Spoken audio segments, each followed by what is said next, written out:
Coming your way on today's San Francisco 49ers Report, Cowboys owner Jerry Jones praising the Niners. Should San Francisco sign Randy Gregory at edge rusher? And the Dallas Cowboys banged up at a couple of important positions. That's all on the docket for the Niners Report. Let's do it.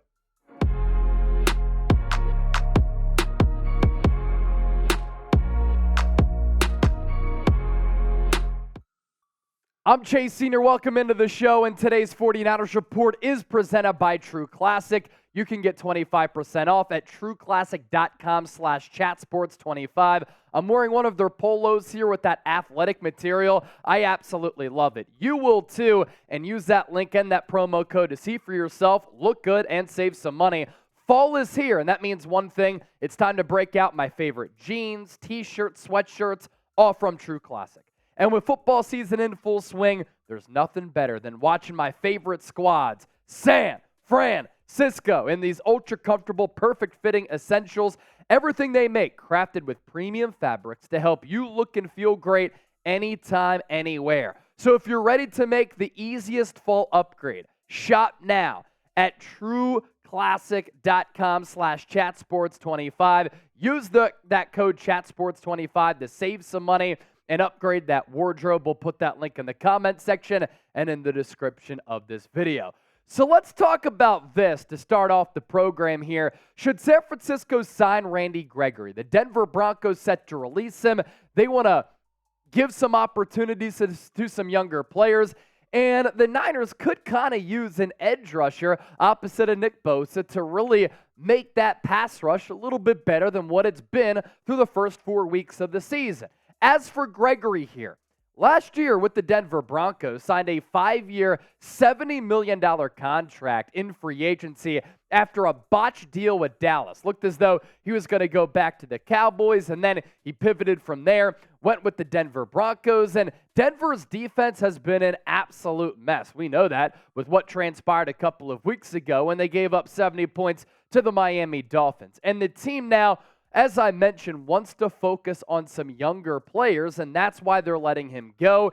And any team that is looking for some pass rush help, any team that's looking for a talented veteran with some gas left in the tank at a really important position, probably going to be on the line with his agent. Gregory has not been good this year with Denver up to this point, but nobody on that defense, really outside of Patrick Surtain, is having a solid season. But in 2022, Gregory, I thought, played really well when I went back and watched the tape before getting hurt, suffered a knee injury. So Denver definitely did not make good on its investment in Randy Gregory, but another team could, especially when they're probably going to get him at a pretty cheap price point. His pressure rate by year in 2022 is actually the best that he's had in a long time, and the best that you can see on your screen here, 17.5%.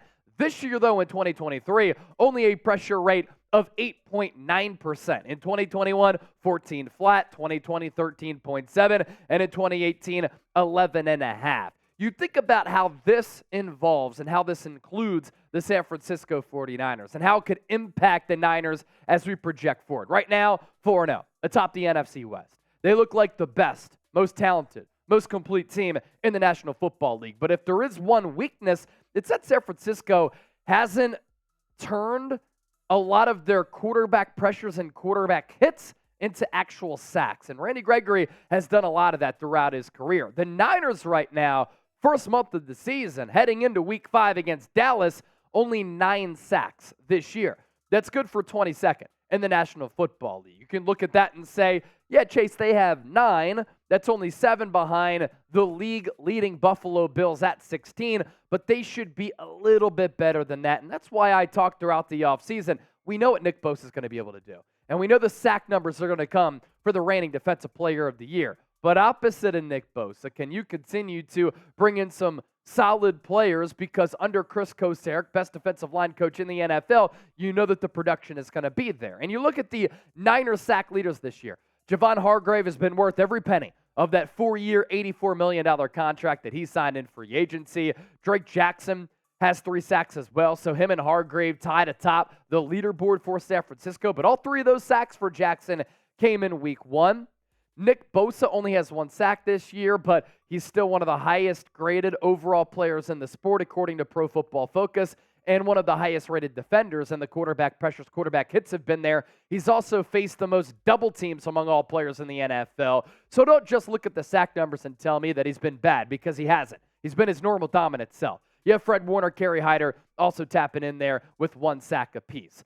4 years with the Dallas Cowboys. Randy Gregory's numbers. You look at him, somewhat of an underachieving player for what maybe some thought he was going to be. But look, anytime you have 6 sacks, 3.5 sacks, 6 sacks, you have the athleticism, you have the length, you have that explosive first step coming off the edge. That's why the Denver Broncos gave him all that money, because he plays an important position, does have some upside, has some ability, and the production has been there as well. His stats in Denver, though, did not translate with what he did with the Dallas Cowboys. Only 9 games played. That's brutal for the amount of money that they paid him. A lot of that guaranteed upon signing. 18 tackles, 4 tackles for loss, 3 sacks, and 2 forced fumbles. It worked out for Dallas because they didn't have to give him that lofty contract, and after it got botched, he signed with Denver. But now, look at a team like the Dallas Cowboys, who might look to bring him back. Maybe the San Francisco 49ers get involved. He can be kind of that defensive end who can play in a 4-3, play a little stand-up edge rusher in a 3-4.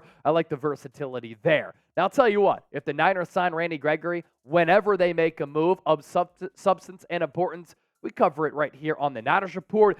And us reacting to a lot of the transactions for San Francisco, a big reason why we have more than 92,000 subscribers. So join the faithful movement here at Chat Sports and make sure you hit that sub button. Now to Jerry Jones, praising the San Francisco 49ers during a radio appearance on 105.3 The Fan here in the DFW area. The Cowboys owner said that the Super Bowl goes through the San Francisco 49ers. And he's talking about the team who's ousted his squad the last 2 years in the playoffs. Here's a direct quote from Jura. They are right now probably the most likely team to go win the Super Bowl, but in order for them to get there, they have to go by us, hopefully 2 times, if that's the way it falls in the playoffs, and we're in the playoffs, of course. But the bottom line is you're playing the best.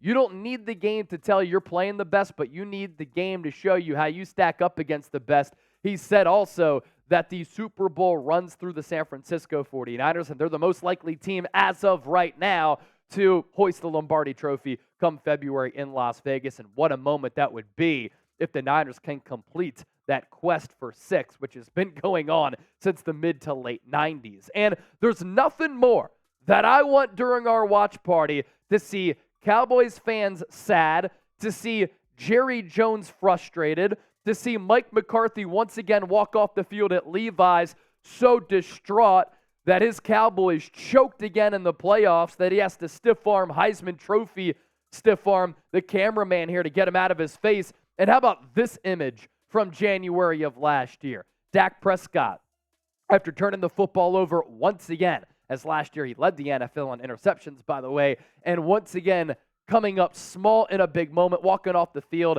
head hung low, and Niners win in the background. San Francisco, it is Dallas week. It doesn't get much better than this, ladies and gentlemen. We'll be doing a watch party for this game. This is one of the best, most historic rivalries in the history of the NFL, and it's a fierce one because Niners fans hate Cowboys fans, and Cowboys fans hate Niner fans, and Niner players hate Cowboy players, and Cowboy players hate Niner players. It is going to be a physical matchup, and I'm calling it right now. I think it's going to be the most viewed regular season game on the 2023 calendar. It's in primetime, Sunday Night Football, and the 2 iconic brands will lead to the TV ratings being wild, and our ratings here on the Niners Report going to be fantastic. Every watch party outside of last week has gotten more than 100,000 views, and we're running it back here Sunday Night Football. Make sure you subscribe and join us, and the host of the Cowboys Report here at Chat Sports, his name is Tom Downey. If you want to go ahead and type F-Tom down in the comments section, you could, of course, do that. Cowboys banged up at some important positions with some marquee players. Let's round out the show with this. Michael Gelkin saying today that as the Cowboys rest some veterans and work back others from injury, several players not practicing today at the Star. Right guard Zach Martin with a quad, Tyron Smith because of a knee, Rico Dowdle with a hip, Peyton Hendershot, ankle, CD Lamb, DeMarcus Lawrence, Stephon Gilmore, Jonathan Hankins, all kind of maintenance, veteran type of rest days. Those latter players starting with Lamb, not expected to miss this game, but we'll see as we look forward what the status of Zach Martin is going to be, because as Jane Slater of NFL Network pointed out, Tyron Smith, Zach Martin limited. That is a huge, huge matchup in this football game, because the Niners defensive line going up against the Cowboys offensive line, if they are weak, if they are shorthanded, that's how you get to Dak Prescott and you force him into a position in which he could put the football in harm's way like he did often last year when he threw the most interceptions in the National Football League despite missing a few games. If you're interested in this game and you want to have the foundation laid for you and you want to know everything you need to know going into this matchup, we already did a preview here on the program. So make sure you go back, look at the channel, and we did our Niners-Cowboys preview, which went out on Tuesday. Go back and watch it if you haven't already done that. If you're still hanging out with us, that means that you're a real one. So let us know that you're a real one down below. We appreciate you, as always, the faithful, and keep it locked here for daily updates on San Francisco.